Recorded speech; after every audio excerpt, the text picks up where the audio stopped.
Pues hola, muy buenas a todos. Como bien sabéis, todos los años me acerco a una base de incendios porque quiero conocer de primera mano el trabajo que hacen nuestros compañeros de extinción de incendios, sobre todo en un verano que ha sido terrorífico. Terrorífico, sobre todo no solo por las hectáreas quemadas. Para que os hagáis una idea, ya llevan contabilizadas 411.000 hectáreas que se han quemado, que esto lo que significa es que es la época estival o el verano que más hectáreas se han quemado en el último siglo. Y bueno, y me he venido a una de las bases que está en Jaén, en Beas de Segura, y he venido a ver a mi querido amigo, compañero y más cosas que no voy a contar aquí, que es mi querido amigo Juan Carlos Verdugo. Juan Carlos, muy buenas. Buenas tardes, Eduardo. Oye, encantado de verte de nuevo aquí para una nueva tertulia. La verdad es que, como bien dice Juan Carlos, muchas veces coincidimos y me voy a la base donde está. Este año ha sido, por cierto, complicadísimo porque iba a verle en Cáceres, de Cáceres te mandaron a Rosinos, de Rosinos te mandaron a tal. Sí. Has estado todo el rato ahí de un lado para otro, pues debido pues, al gran trabajo que tienen y para hacer sustituciones. Y bueno, y al final pues ha coincidido, digo, bueno, pues me voy para Jaén, en esta sierra que es magnífica, Paraíso. Y nada, Juan Carlos, otra vez he venido aquí para que me cuentes un poco de primera mano. Estaba viendo los vídeos que hemos grabado anteriormente. Sí. No sé si es que somos profetas, no sé si somos adivinos, pero llevamos hablando de este problema y de la falta, digamos, de una política ya que sea estable pues para que no nos ocurra lo que nos ha ocurrido y que ya avisamos que iba a ocurrir. Esto de los grandes incendios forestales, había que tomárselo, había que emplear otra serie de estrategias y bueno, y aquí estamos otra vez, Juan Carlos, hablando de lo mismo. Así es. Preveíamos que esto iba a ocurrir, hemos tenido anticipos en Chile en el 17, con incendios de 700 kilómetros de pluma de humo y fuego, y ahora nos está tocando a nosotros. El tema es que el monstruo crece y no estamos preparados, pero no estamos preparados, de alguna manera también quisiera decir que nadie puede estar preparado para lo que viene, y eso hay que aceptarlo. Podemos intentar minimizar la catástrofe, pero los técnicos, quienes estamos metidos en este lío, sabíamos que esto iba a ocurrir. Y el monstruo crece. Este monstruo que has tenido tú la experiencia, ¿no? Cuéntanos un poco cómo ha sido tu verano, porque si no me equivoco, has estado en todos los grandes incendios que ha habido, ¿no? Bueno, este año el problema está en que se nos han disparado muchos incendios y prácticamente a la vez. Las tripulaciones han volado muchas horas y hay unos límites que no podemos pasar, de 80 horas en 28 días y claro, tenemos pilotos relevo para ir supliendo un poquito el problema de llegar a esos límites de hora. Yo he estado este año sobre todo como piloto de refuerzo. Eso significa que no he sabido exactamente dónde voy a estar el día de mañana, sino que donde hay jaleo y donde empiezan a acercarse a los límites de hora, pues hacia allá que voy. Entonces he estado en los incendios de Cáceres, de Jarilla, incendio con 160 kilómetros de perímetro. Joder, imagínate. Qué barbaridad. 160 kilómetros.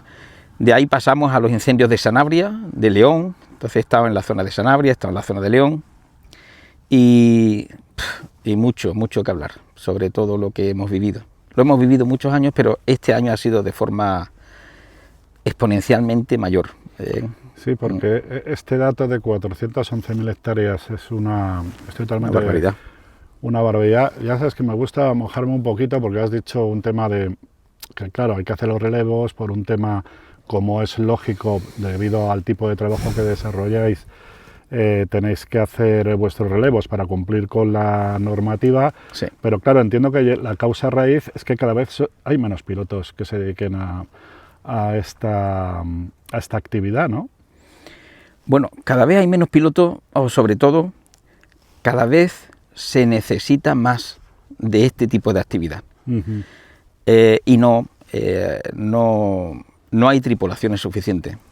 A veces nos pensamos, incluso algunas empresas que están naciendo nuevas en Europa, piensan que hacer un piloto para un Fireboss no puede ser más caro que hacer un piloto de un Boeing 747. Claro, no tiene ningún sentido. Están absolutamente equivocados. De hecho, esas empresas están teniendo problemas porque un tripulante para este tipo de avión, además de tener la licencia básica de piloto comercial,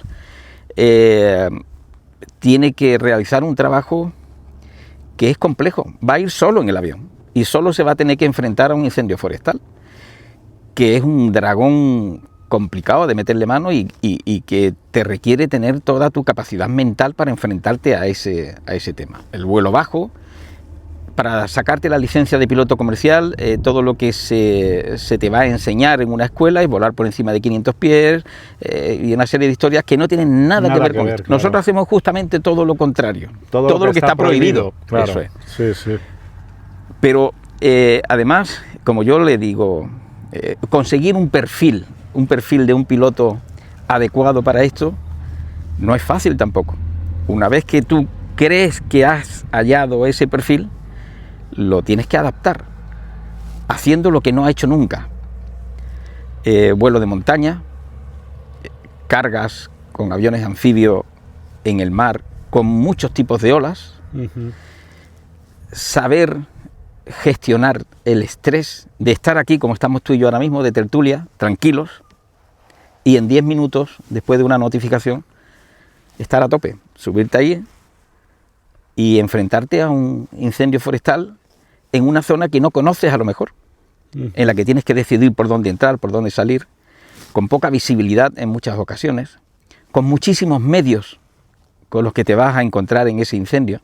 Un controlador aéreo profesional, si ve lo que nosotros vemos o lo que nosotros estamos haciendo, se alarmaría, porque nos encontramos 15, 20 y 30 medios aéreos en una zona confinada de montañas y con muy poca visibilidad. Claro. Entonces, el que un tripulante, un piloto comercial, aunque vengan con 5.000, 10.000 horas de vuelo, crea que esto es fácil, o un empresario de una de las nuevas empresas que están saliendo crea que hacer un piloto para subirse aquí es más barato o más fácil que meterlo en un Boeing 747 de segundo piloto, que es donde aprende, está equivocado. Está totalmente equivocado. Sí, además es que yo no sé si estás de acuerdo con... porque yo veo aquí dos problemas, ¿no? Por un lado, Juan Carlos, lo que es el perfil, el tipo de actividad, que no todo el mundo es capaz de hacer esta actividad. Esto que estaba comentando Juan Carlos, que yo también me dedicaba a esto, un comandante de una aeronave esta, el número de decisiones que tiene que tomar por unidad de tiempo no tiene nada que ver con una aeronave comercial o con cualquier otro tipo de aviación. Entonces yo veo aquí dos cosas, ¿no, Juan Carlos? Mira, por un lado el perfil y luego lo que te está comentando, el tema, la barrera económica, ¿no? O sea, hacerse un piloto de un avión de estos supera con creces los 70, 80 mil euros entre lo que es la licencia y la habilitación, ¿no?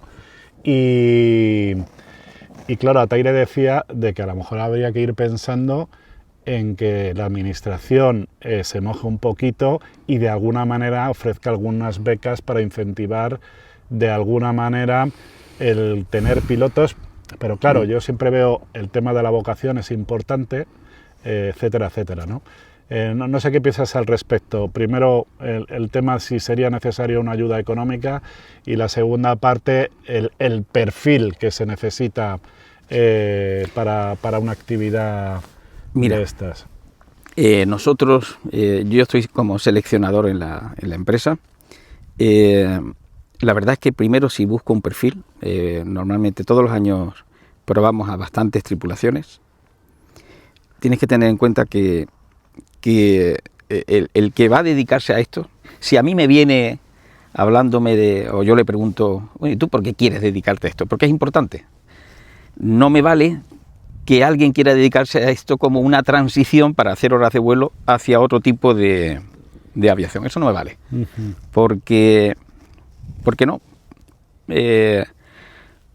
Los primeros años son muy difíciles y el que me habla, no, que me gusta porque considero que sois unos héroes, la palabra héroe, la verdad es que no la soportamos. Sí, totalmente. Entonces, ese perfil no nos gusta. Sí. Pero el que de verdad ha hecho deportes aéreos, ha demostrado que le gusta el mundo de la aviación y además tiene que tener claro que este es un trabajo en el que tú tienes que gestionar y saber gestionar perfectamente el estrés y que tienes que tener en cuenta y tener muy claro de que aquí vas a romper barreras, aquí vas a romper todos los parámetros que tenemos de lo que es el miedo, de lo que es la felicidad, aquí vas a romper paredes, ¿no? Y además tienes que saberlo gestionar en un ambiente de mucho estrés y mantener tu equilibrio mental, porque... Tú siempre hablas de las emociones. Hablo de las emociones porque, mira, yo cuando tengo a un compañero que voy a instruir en este tema, siempre le digo, tú para mí sois tres. Tú eres el tipo racional, piloto, compañero racional, que hace las cosas pensando y que vas a aprender las técnicas que yo te voy a enseñar. Tú eres el compañero piloto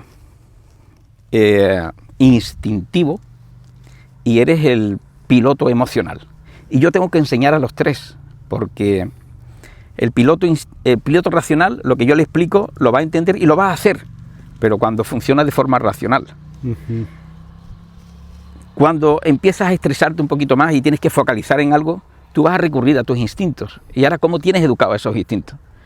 Yo tengo que enseñarte tus reacciones instintivas porque de una forma instintiva o racional tienes que llegar hacia el mismo objetivo de la misma manera. No me vale una reacción instintiva que te puede llevar y causar un accidente. Y después está el piloto emocional, que ya es cuando se enfrenta a los incendios. Cuando te enfrentas a los incendios, si a ti te gusta esto, el problema que puedes encontrarte es que te vas a emocionar, es que te vas a meter en un mundo que te puede resultar, no sé, te puede salir la euforia, ver que estás teniendo éxito en la operación, que estás consiguiendo solucionar un problema que puede ser muy grave cuando un incendio empieza, y entonces entra esa adrenalina, entran esas emociones que nos pueden hacer modificar las decisiones. Por lo tanto, tú tienes que tener en cuenta que tú eres tres. Eres el tipo racional, el tipo emocional y el tipo instintivo. Y los tres tienen que hacer y cumplir el mismo objetivo de la misma manera. Pues estaba pensando en todo esto, que qué razón tienes, porque yo me acuerdo en mi época era un gran enemigo las emociones, sobre todo cuando empiezas en esto y tú te crees que eres el que va a salvar todo y arriesgas un poquito más de lo necesario, ¿no? Se te mete eso como lo que dices tú, el orgullo, y entonces te animan desde abajo, ¡joder, qué lanzamiento! ¿Qué tal? Voy a por otra, rápido, tal, no sé qué, y ahí es donde vienen muchas veces los errores. Por eso yo creo que es muy importante lo que has dicho de gestionar las emociones y aprender a gestionar esas emociones, ¿no? Que entiendo que es todo a base de entrenamiento. Primero tienes que cumplir con ese perfil, ¿vale? Primero el perfil. Exacto. Vale. Y efectivamente tener esa capacidad de gestionar todas esas emociones en un ambiente que, aunque suene muy mal, que te lo puedes estar pasando muy bien, porque estás viendo que hay un éxito. Aquí hay unos contrastes tremendos, sí, de realmente disfrutar con el trabajo que estás haciendo, porque estás viendo que has llegado pronto, que algo que podía ser una catástrofe, estás consiguiendo que quede en nada, o que los ánimos se te vayan a tomar por saco, porque ya no hay nada que hacer y te encuentras en situaciones muy difíciles.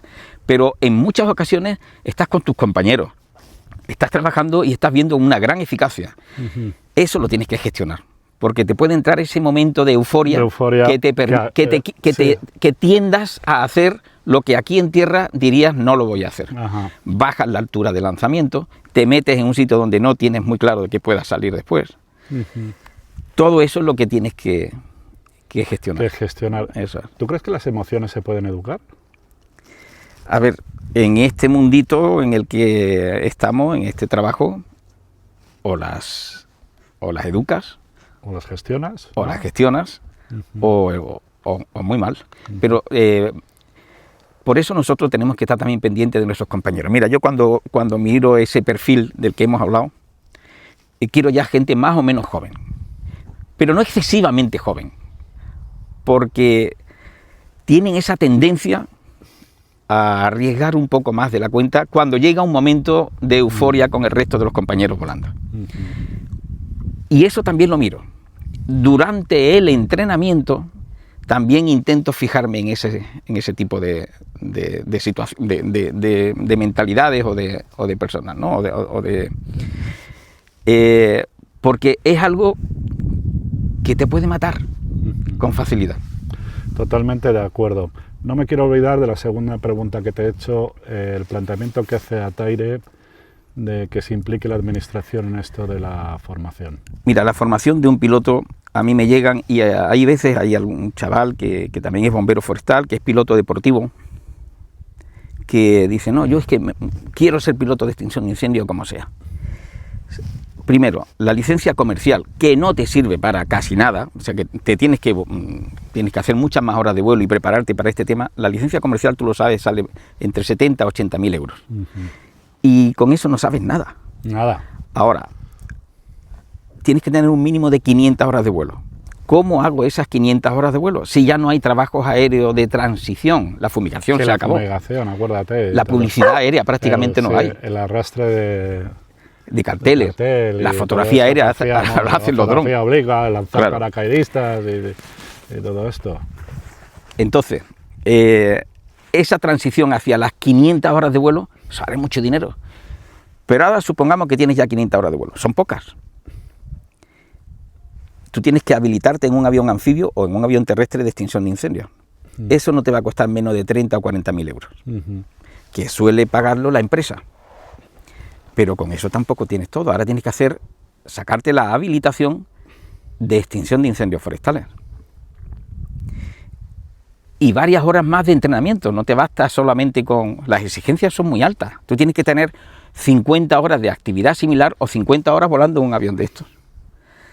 ¿Cuánto dinero eso? Yo te diré que un mínimo de 100.000 euros después de que ya tengas las 500 horas de vuelo y la licencia comercial. Mínimo de 100.000 euros. ¿Quién paga eso? Súper costoso. Y resulta que necesitaríamos multiplicar por 2 o por 3 las tripulaciones que tenemos ahora.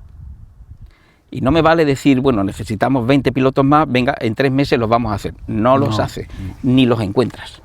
Ni encuentras gente con la capacidad de que tú los puedas terminar de perfilar para que puedan llevar un avión de extinción de incendios y meterse en los líos que nos metemos. Esto es tiempo. ¿Y entonces qué solución hay?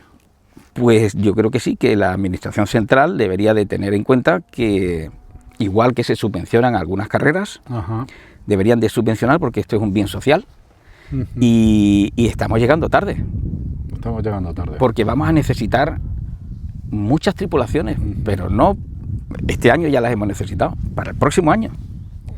En octubre tendríamos que empezar fuerte ya con el tema de entrenamiento de nuevas tripulaciones, etcétera, pero eso vale mucho dinero. Quería hablar ahora contigo de estrategia, ¿vale?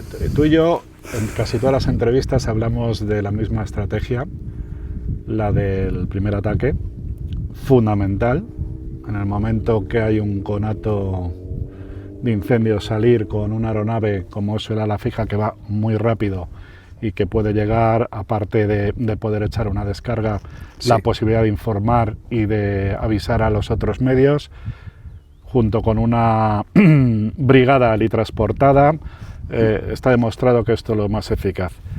Y os voy a dar un dato por qué estoy diciendo esto y a dónde quiero ir. A ver, la comunidad autónoma donde se han quemado más hectáreas este año ha sido en Galicia. Las dos comunidades autónomas que menos incendios han tenido es Castilla-La Mancha y la Junta de Andalucía, la comunidad. Y diréis, ya, pero es que Galicia joder, es que hay mucha montaña. Bueno, es que en Castilla-La Mancha, y aquí como podéis ver, también hay muchas montañas, y no solo eso, es que os voy a dar otro dato que me parece muy importante. De estas 3 comunidades autónomas, la que mayor masa forestal tiene es Castilla-La Mancha, la segunda es Andalucía y la tercera es Galicia, entre estas 3 comunidades autónomas. Juan Carlos, en Andalucía, he estado estudiando antes de venir un poquito, ¿sabéis cuántos incendios habéis tenido? 800 y pico incendios, que no se han convertido en grandes incendios. Sí.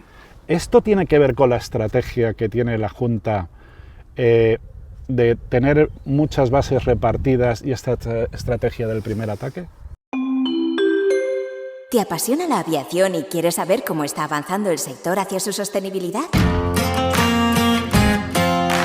No te pierdas el SAF en la Agenda Sostenible del Transporte Aéreo, el primer capítulo de Aerovía grabado con público. Será el próximo martes 23 de septiembre a las 7 de la tarde en el espacio Bertelsmann, en Madrid, con el patrocinio de Moeve. ¿Quieres asistir? No olvides solicitar tu entrada gratuita en www.aerovía.net/evento SAF. Date prisa, el aforo es limitado. ¡Te esperamos!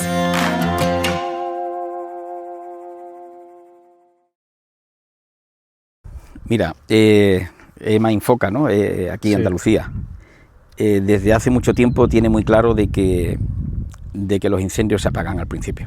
Eso es algo que hemos trabajado desde hace muchos años. Sí. De todas formas, o sea, pero sin entrar en algo que sea muy, muy simplista. Bueno, Castilla y León también tiene muchísima masa forestal. Yo empecé hace ya muchos años, como tú sabes, igual que tú, que también estuviste un año trabajando en este mundo, por eso nos conoces tanto y conoces de qué va esto. Yo tengo una noticia del 1987, que fue el año en el que yo empecé, que decía: en el día de ayer disminuyó el número de incendios con solo 80 incendios. Eso fue Galicia. Solo 80 incendios, son muchos incendios y encima lo ponen como que ha disminuido. No, el número de incendios no ha aumentado, incluso ha disminuido. El problema es que los incendios ahora se disparan mucho antes. Yo recuerdo ese año en Galicia que los incendios no corrían, eran muy de humo blanco, la masa forestal estaba hidratada. Pero sin entrar en esa polémica del cambio climático, los que estamos en esto estamos viendo de que algo está cambiando. Es indiscutible. Los incendios se disparan mucho antes ahora. Entonces, pero al igual que se disparan antes y hay mayor cantidad, digamos, de grandes incendios forestales, esto es como lo que estudiamos en el SMS.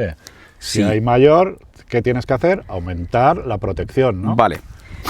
Digo yo, vamos. Sí, tú tienes que tener una estrategia para minimizar esa situación, ¿vale?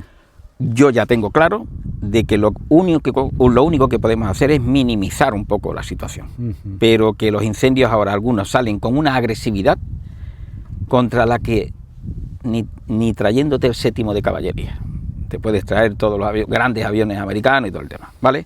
Pero sí es verdad que tú tienes que seguir trabajando por minimizar este asunto. Y aparte de que yo siempre digo, escuchad a los técnicos están diciendo cosas que son reales, que las estamos viviendo. El monte hay que diseñarlo ya de otra manera, desgraciadamente. No podemos entrar en lo que hablan los tertulianos con medias verdades que son muy simples con respecto a que el monte hay que limpiarlo. Ponte a limpiar una masa forestal de millones de hectáreas con árboles que están dentro. No, hay que diseñar ya un poquito más el monte, hay que proteger, hay que dejar que él sepa protegerse, que el monte se sepa de hacer franjas de seguridad alrededor de los pueblos, pero esto dejo que sean los técnicos los que de verdad diseñen y tienen verdaderas soluciones para este tema. Si nosotros erramos, si nosotros equivocamos las verdaderas causas de lo que está ocurriendo, vamos a errar siempre en las soluciones. Entonces, esto está cambiando. El monstruo cada vez es más fuerte. Y tenemos que intentar minimizar una tragedia que ya está ahí. Tampoco vamos ahora a diseñar toda la masa forestal que hay aquí en España, ¿no? Pero sí hay cosas que hacer y debemos dejar que sean los técnicos y no los tertulianos los que digan cuáles son las causas. Con respecto a lo que tú me has dicho, efectivamente hay grandes diferencias entre unas comunidades y otras. No hay nada más que ver cómo está diseñado el tema. La coordinación aérea, por ejemplo, fundamental. Eso aquí en Andalucía lo tienen clarísimo, y tienen unos sistemas también en Castilla-La Mancha, en Baleares, pero no en todas partes. La coordinación aérea es fundamental cuando se... Bueno, en el incendio este que ha sido, ¿cuántas aeronaves estabais? 25, hay mucho que hablar sobre todo lo que hemos vivido, ¿vale? Sí. Podemos hablarlo, Podemos hablar mucho, pero tampoco... O sea, lo que está ocurriendo son incendios explosivos, ¿vale? Veranos muy largos, masas forestales muy deshidratadas, primaveras con lluvia que hacen crecer mucho el matorral. O sea, no vamos a buscar culpables, pero lo que tenemos que tener clarísimo es que entre las estrategias que hay que mejorar está una buena coordinación aérea, está el tener diseñado una estrategia de primer ataque contundente. Yo siempre, de forma anecdótica, he comentado cuál es el mejor sistema de extinción de incendios. Un cubo de agua. Si tú metes aquí yesca, le metes 25 litros de agua, bien, es un poco broma, pero lo que sí que tengo claro es que cuanto antes llegue y con la mayor contundencia posible, más posibilidades de éxito vas a tener. Y aún así se nos van a escapar algunos, pero menos. El tiempo es el coeficiente del éxito, siempre lo he dicho, tienes que llegar rápido.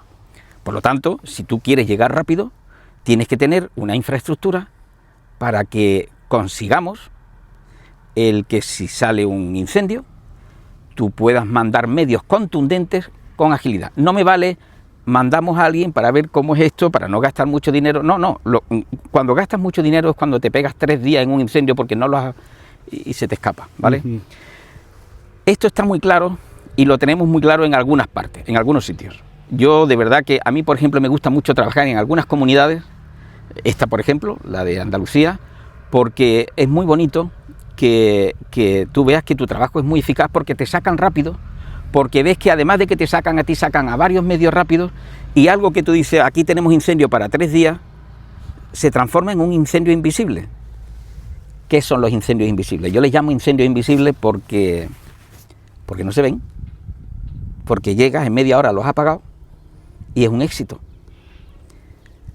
No sale en la televisión, no sale en ninguna parte. Y la mayor parte de nuestro trabajo es eso, son incendios invisibles.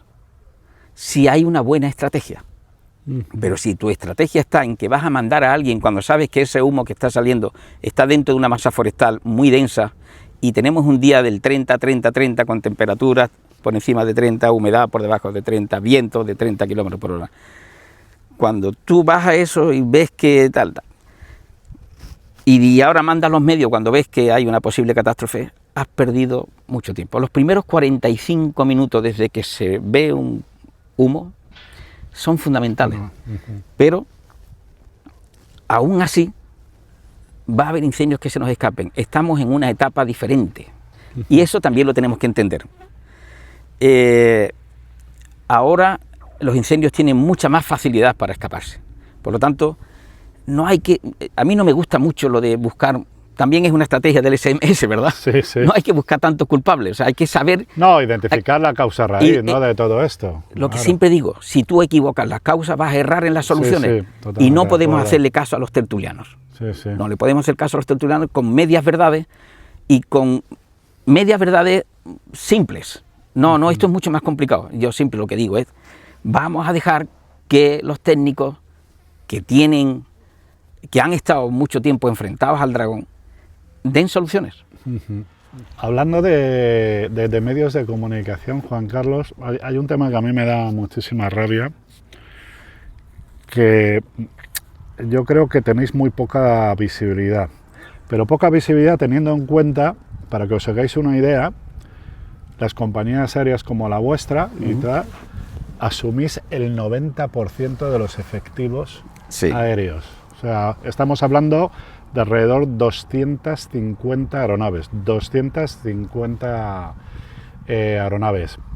Hay un dato que siempre me gusta a mí proporcionar, porque siempre se habla de incendios, el avión, los medios aéreos, el helicóptero, etcétera, etcétera, pero no hay una estadística de cuántos incendios, por ejemplo, habéis evitado, gracias a una máquina como esta que ha salido tan rápido.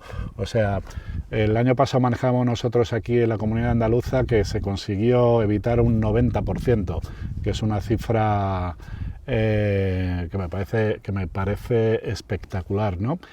Pero yo sé, y además entiendo perfectamente que no queréis que os traten como héroes, que tal, que es vuestro trabajo, pero es que yo creo que es muy desconocido, y esto lo he hablado pues con las empresas también. O sea, vamos a ver, si aquí están asumiendo estos señores el 90% de la operación, son los primeros que van y los últimos los primeros que van al incendio, los últimos que se van.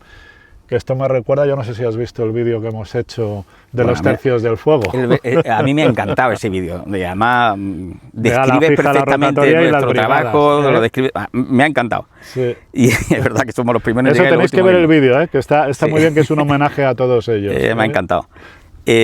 Mira, lo que tú dices, efectivamente, además parece que políticamente lo que se quiere es potenciar. A ver, los de la UME nos están haciendo un trabajo maravilloso, es fantástico, ¿vale? Pero sí es verdad que a lo mejor se centra todo mucho en el éxito o lo que están haciendo, pero somos muchos más los que estamos metidos en ese lío. Sí, sí. Además, como tú has dicho desde el principio, la UME hace un trabajo maravilloso. Cuando ya todo se nos ha ido un poquito al garete, ahí vienen ellos y trabajan codo a codo con todo el mundo. Maravilloso. Pero es verdad que nosotros somos el primer ataque y el último. Y ¿sabes qué pasa? Esto es que estamos en la época del relato. Del relato sí, sí, y de las verdades a medias. Sí, ¿verdad? Sí, totalmente. Hay que ganar el relato. Hay que ganar el relato, efectivamente. A nosotros nos desanima. Pero yo creo que, las empresas debían, y perdonarme, vamos, esto es una crítica, aparte porque sí, estoy aquí yo también para criticar. O sea, las empresas se visualizan poco. Y yo tengo claro, y yo creo que lo reflejamos en todas nuestras noticias. O sea, asumís el 90% y ahí, pues eso, lo que hemos llamado nosotros el tercio del fuego, que está nuestra gente de la fija, nuestra gente de la rotatoria, las brigadas. Luego hay otro personal que hay detrás, que no me quiero olvidar. Sabes que yo siempre a mí... Mantenimiento, los mecánicos me parece una pieza fundamental de todo esto. No se ve, pero si no llega a ser por los mecánicos, pues todo esto... Tú sabes cuántas aeronaves tiene, nuestra empresa, que es Martínez Ridao Aviación. Estamos operando más de 50 aeronaves en España. Más de 50 aeronaves. Solo en España. Imagina la logística cuando hemos tenido entre 12 y 13 aeronaves sin parar en la zona de Galicia y de Castilla-León y de Extremadura, en los incendios de Jarilla, de Sanabria. La logística que supone todo eso, a nivel de mantenimiento, que por las noches les toca trabajar durante el día y a veces por la noche, cuando tienes tantas aeronaves que vienen después de todo. O sea, la operación es increíble, ¿eh? Y es verdad que no somos muy visibles quienes estamos trabajando para las empresas privadas ni las empresas privadas, porque volvemos a eso. Yo creo que estamos en esa etapa en la que lo que prima, lo que se cuida es el relato. El relato y luego la imagen que sea grande, ¿no? Porque sí. ¿Te acuerdas que hablamos nosotros en un programa, ahora están ahí, que si el A400M, que si... Señores, no. Esto no vale aquí. No. Es que no yo he estado trabajando con Boeing 747, no vale. He estado trabajando con los DC-10. Sí, en Chile, ¿no? Pero volvemos a lo mismo. Eso es fantástico, ¿para qué? Para apagar a la opinión pública. Sí, totalmente. No el incendio. De acuerdo. ¿Por qué? O sea, yo podría contar muchas anécdotas. El que está coordinando el incendio forestal quiere que ese lanzamiento que viene cada 4 horas desde un aeropuerto internacional con el 747 y quiere que sea en una zona, pero resulta que no, porque dicen, no, es que nos han dicho que las coordenadas son estas, claro, para que se pueda filmar, y filmas un lanzamiento maravilloso. No vas a filmar el resultado, pero llama la atención, y al final es apagar a la opinión pública. De todas formas, la intención y me consta que las organizaciones con las que estamos trabajando, Sí. yo ahora mismo en el Infoca, lo que se pretende es apagar el incendio, ¿entiendes? Claro, Pero hemos sí, vivido sí. situaciones en determinados sitios en los que prima eso de darle más importancia a apagar a la opinión pública, con medios que bueno, cuando ya un incendio se ha escapado, da igual, tráete Da todos igual, los Boeing. tráete lo que sí. ¿Entiendes? O sea, Sí, 170 sí. kilómetros en uno de los incendios, pero es que había 7 o 8 incendios gigantescos en las zonas de Sanabria, León y Galicia, Sí. y yo estaba en uno de 160 kilómetros de perímetro. Es una locura. Ujú. No podemos hacer, ahora tráete toda esa flota que no vas a hacer nada. Por lo tanto, en ese momento, ¿qué es lo que se pretende? Pues que la gente vea que se hace todo lo posible, pero no es la mejor estrategia. Efectivamente, estoy totalmente de acuerdo. Aparte por una cuestión, yo creo que hay que explicarlo también técnicamente, ¿no? O sea, Sí. ¿en cuánto tiempo estás en el aire con...? Si a mí me llaman ahora mismo para un incendio, en 10 minutos me vas a ver en vuelo. Porque una cosa, el avión es, este tipo de avión carga en tierra y también puedes cargar, lógicamente, en pantanos, ¿no? O sea, te Mira, digo la versatilidad que Sí, tiene. o sea, para mí, junto al trabajo de los bomberos de tierra, que es imprescindible, porque son ellos los que al Sí. final terminan apagando el infantería, fuego, ¿no? Efectivamente. De los tercios de... Hay los helicópteros, ¿verdad? De los tercios, sí, los helicópteros, Los bomberos de tierra claro, el ala y fija. nosotros, Sí. el ala fija. Bien. En una estrategia de primer ataque, estos 3 elementos son fundamentales. Y en el caso de los medios de plano fijo, esto es un gran avance. ¿Por qué? Los aviones de carga en tierra son maravillosos, porque además suelen llevar retardante, llegas rápido y haces un primer ataque con polifosfato amónico que solamente se pueden cargar en tierra. Pero este avión también. Entonces este avión tiene la posibilidad, la versatilidad de un primer lanzamiento con retardantes polifosfato amónico, porque eso necesita llevar un 20%, 25% de la mezcla del producto que se hace en tierra, y después si lo que necesitas... Es el retardante, ¿no? Para de largo plazo. De largo plazo. Porque aunque se evapora el agua, él va a cumplir su misión. Y donde cae el retardante, el fuego puede saltarlo, rodearlo, pero eso no se quema. Entonces, tú con este avión consigues la eficacia de la llegada rápida y contundencia de un avión de plano fijo de tierra, de carga en tierra, y la versatilidad también de posible, si tienes un embalse cerca, que solemos tener siempre un embalse cerca, tener descargas continuas, cada 5, cada 6 minutos, con agua para apoyar al personal de tierra.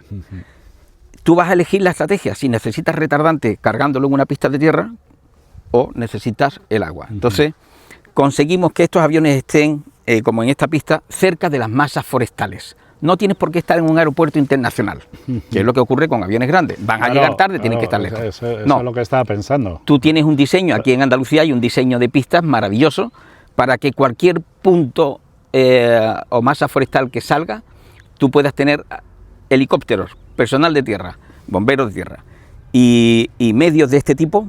Inmediatamente, en la primera media hora ya tienes personal de tierra, helicópteros y aviones de plano fijo en ese asunto, que es la estrategia para mí perfecta para minimizar esas catástrofes. Oye, pues si te parece, porque ya, bueno, yo me quedaría hablando aquí contigo, me tomaría aquí una cerveza contigo y me quedaría hoy aquí, pero tengo que irme para Madrid. Me gustaría que nos enseñaras un poco el avión, ¿vale? Para lo que te voy a pedir es que nos vamos a levantar, si te parece, y te voy a ir filmando yo porque me he venido solo, y nos vas explicando un poquito las características generales. Vale, ahora mismo te la voy a explicar, pero te quiero hacer un comentario porque es que sí, es una petición. Sí. Aquí A quien lo escuche. a quien lo escuche, ¿no? Sí. Porque la verdad es que las hemos pasado canuta. Estamos pasando canuta y me consta que esto va a ser cada vez peor.